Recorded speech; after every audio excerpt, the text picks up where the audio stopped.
So do not fear, for I am with you. Do not be dismayed, for I am your God. I will strengthen you and help you. I will uphold you with my righteous right hand. Hi, good evening, my dearest brothers and sisters in Christ. My name is Sister Faith, and I am here to share with you how God speaks to me about His love, His mercy, and His grace at the most difficult situation of my life. So, just a quick sharing. I am the eldest daughter of Brother Ed and Sister Nelia Jovellanos. So, last February 22, I tested positive with COVID, and a week later, I found out that 17 other members of our family also tested positive with COVID. And 5 of those people came from the same household as I do. So being the first one who tested positive with COVID, I couldn't help but blame myself on the first week of finding out that I was COVID positive about the situation that my family had to go through. I couldn't help but blame myself with the fact na may 17 na tao na nagka-COVID, and I was blaming myself na dahil yun siguro sa akin. Baka nga dahil sa akin. So more than the physical pains that I was going through during the first week, the enemy was also torturing my mental and emotional being to the extent that I had an emotional breakdown here in the facility. My oxygen level dropped and my pulse rate shooted up to I think 175, and I was really having palpitations, and I couldn't even hold a glass of water because I was really trembling in fear because of the extreme emotions that I was going through. And at that time, I was just crying every single night for the first 5 days of being COVID positive. I would just cry myself to sleep, and I couldn't hold on to anything except for the word of the Lord. Alam mo yung natatakot ka pero gusto mong isurrender sa Diyos yung takot mo.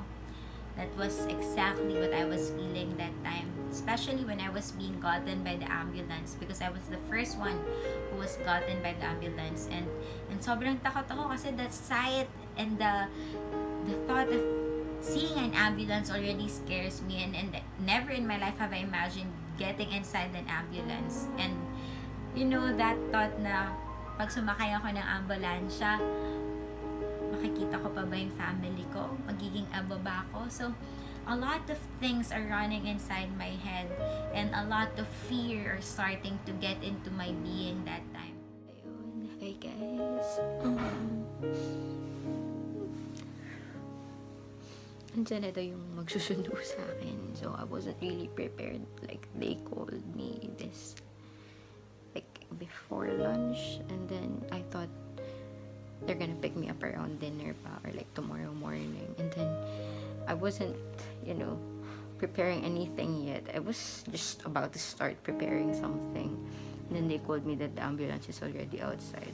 So yeah, I packed all my things in an instant. Like in 10 minutes I was able to pack all my things inside this luggage in this bag. And I'm really scared right now. And I'm just thinking that the Lord is with me. So, yeah, please pray for me. But then the Lord continued to remind me every single time I would pray, every single time I would hold my rosary and pray and read the Bible before I go to sleep. The Lord continuously reminds me that His love is always enough. And just like how God healed that mute man in the gospel today, how He drove out the demon in the mute man's body and made that mute man speak again, He reminded me that He's the same God who's gonna heal this deadly virus, or who's gonna get out this deadly virus out of our body and out of all the family members who tested positive. So hi guys, ayan, today is my 4th day of quarantine, but technically this is my first day here in the quarantine facility. So kinuha ko kahapon ng ambulance ng madaling araw, and ayun, at first, to be honest, if you would watch the previous videos videos, you'd see that I was really terrified. I was scared, and all I could imagine were the worst things. But then when I got here, I somehow felt safe because the environment, it feels very cozy. It's just right in front of PICC and Folk Arts Theater. And ayan, kita niyo yung room ko. Maayos naman siya. I'll show you later, guys. The room, as well as the bathroom, and the view from the outside. So I'm happy here because I get to breathe fresh air. And ayun, para alamin yung sarili ko, I have decided to do a vlog every single day. So tara, samahan niyo ako sa journey ng pagaling ko sa COVID. Hi guys, nandito na ako sa quarantine facility ng Pasay. It's right in front of PICC and Folk Arts Theater. So, kaya, room tour tayo. It looks like in the evening. Pwede naman daw kaming lumabas and jog. Ayan. So, this is my room. I have my own CR and aircon table. That's the bed. Kasi, namin yung dala because I brought all my things. Bit-bit yung buong bahay namin. Sa sobrang takot ko na baka may malibutan ako.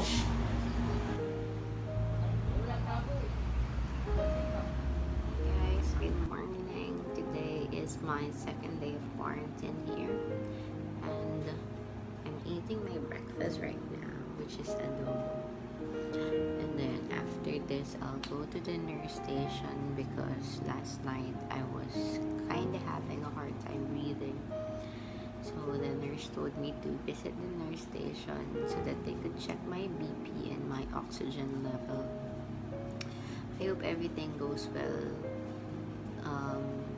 later, and I hope there's nothing to worry about. Sana like pagod lang ako ganyan. But right now, medyo hinihingal pa rin ako. But yeah, I'm trying to do some breathing exercises so I can regulate my breathing. And please continue praying for us, and we're still waiting for the results of my family's swab testing yesterday, so I hope nobody tested positive other than me. So yan lang.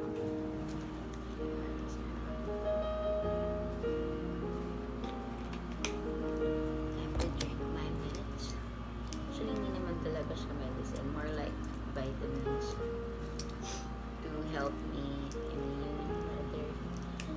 help my immune system. To help my immune system. Huh? Does that make sense?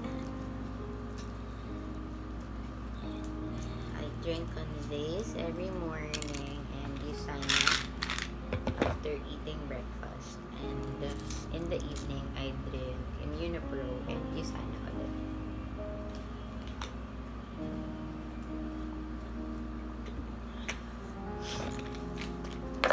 Water therapy tayo. No, I would water therapy.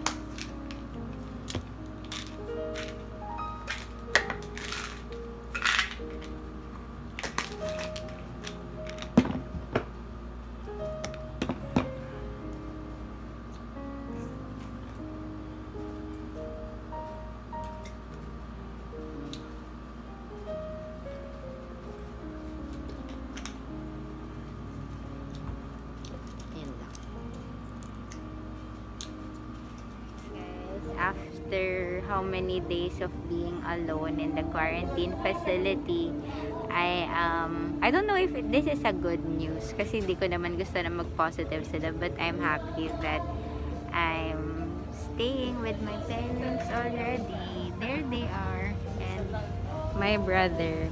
So this is how the quarantine facility here looks like. Para siyang isang mahabang compound. And narinig mo ninyo, parang may papijoke pa dito. So you won't really feel that you're having a disease that is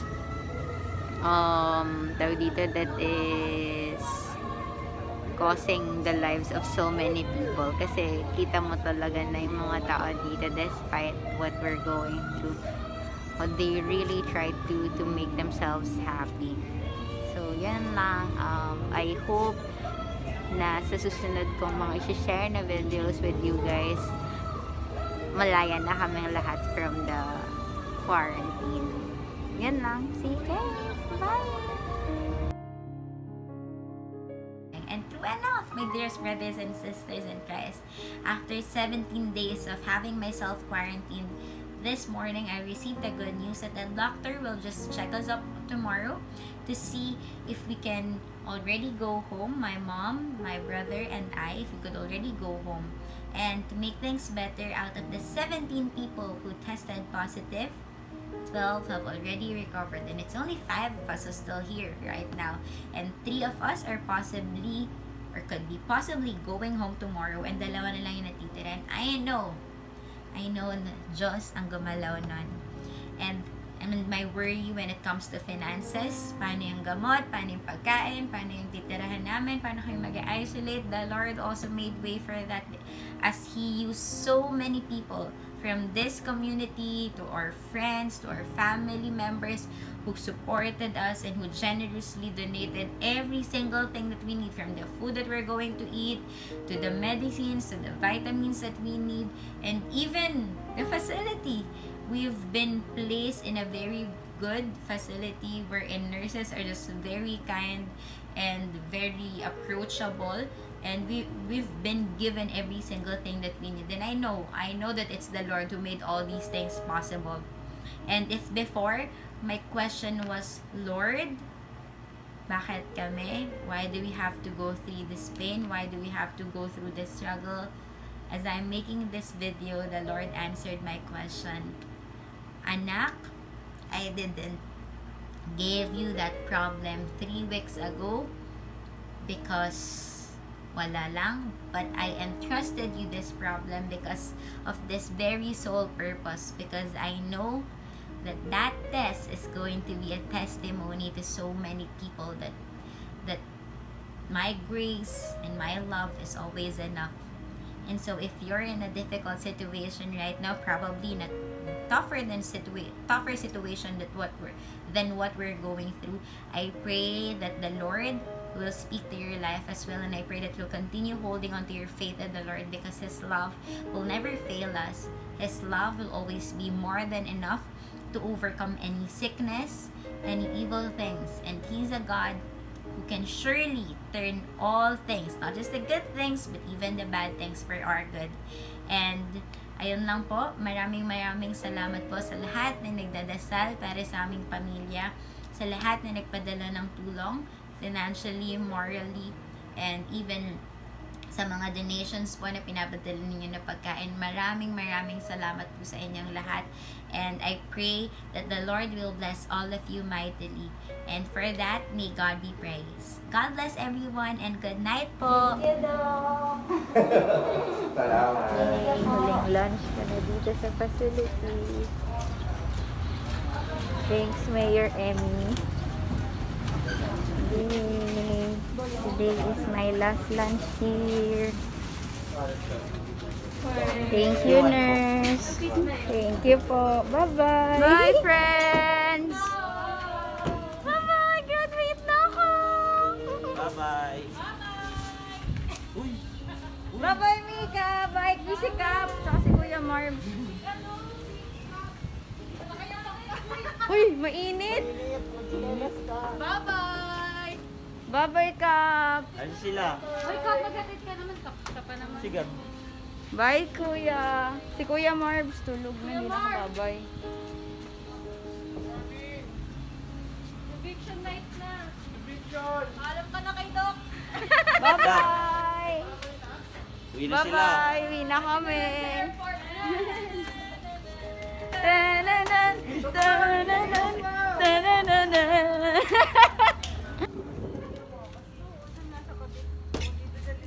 Thank you po! Bye-bye po! Salamat po! Bye-bye po! Thank you, friends! Bye-bye! Bye-bye po! Salamat!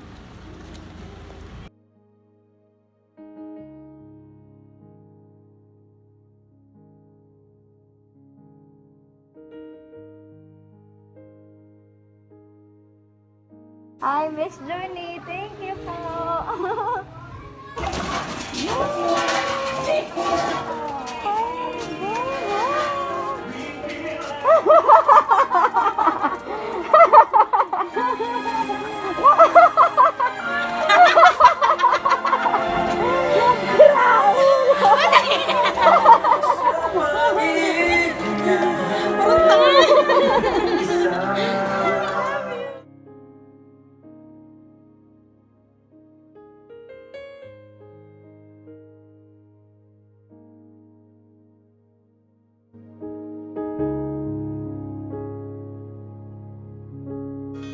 From the moment that I wake up until I lay my head, oh, I will sing of the goodness